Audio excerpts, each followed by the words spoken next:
সামনে কোরবানি ঈদ, এই কোরবানি ঈদে আমরা কিভাবে কোরবানি দিব আমরা সেটা বুঝতে পারতেছি না। এত বছর তো কোরবানি দিয়েছি, আমার মনে হয় না যে সামনে অনেকে কোরবানি দিতে পারবে। গভর্নরের প্রতিশ্রুতি অনুযায়ী আমরা এখন পর্যন্ত কোনো 1 লাখ টাকা পাইনি, যেটা কিনা এপ্রিল মাসে দেওয়ার কথা। অর্থমন্ত্রী বরাবর এর আগে আমরা স্মারকলিপি দিয়েছি এবং আমাদের চট্টগ্রামে যারা আছে তারাও ওখানে স্মারকলিপি দিয়েছে এবং উনি আমাদেরকে আশ্বস্ত করেছে আজ থেকে প্রায় 2 মাস হয়ে গেছে, কিন্তু আমরা এর কোনো সুরাহা পাইনি।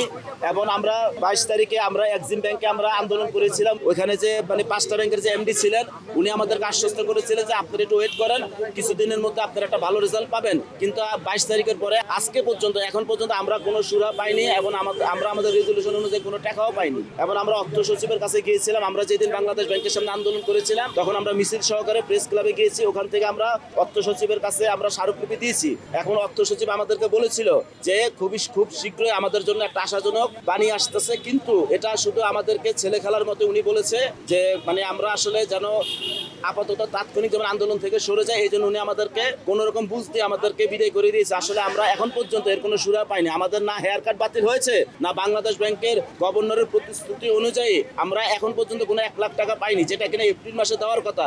এখন মে চলতেছে, সামনে কোরবানি ঈদ, এই কোরবানি ঈদে আমরা কিভাবে কোরবানি দিব আমরা সেটা বুঝতে পারতেছি না। এত বছর তো কোরবানি দিয়েছি, আমার মনে হয় না যে সামনে অনেকে কোরবানি দিতে পারবে না।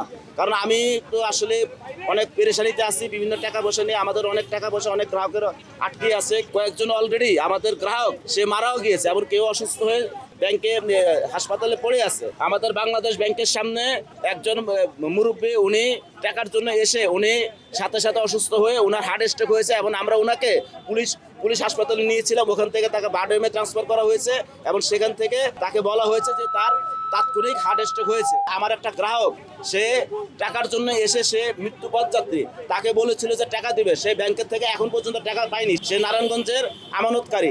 আমাদের সরকারের কাছে দাবি এতটুকুই, মাননীয় প্রধানমন্ত্রী তারেক জিয়া উনি আমাদের দেশের নেতা এবং উনি মাঠ পর্যায়ে সবার জন্য উনি কাজ করতেছেন। উনি কৃষক কার্ড দিচ্ছেন, উনি তারপরে আরো বিভিন্ন ধরনের কার্ড দিচ্ছেন, বিভিন্ন ভাতা দিচ্ছেন।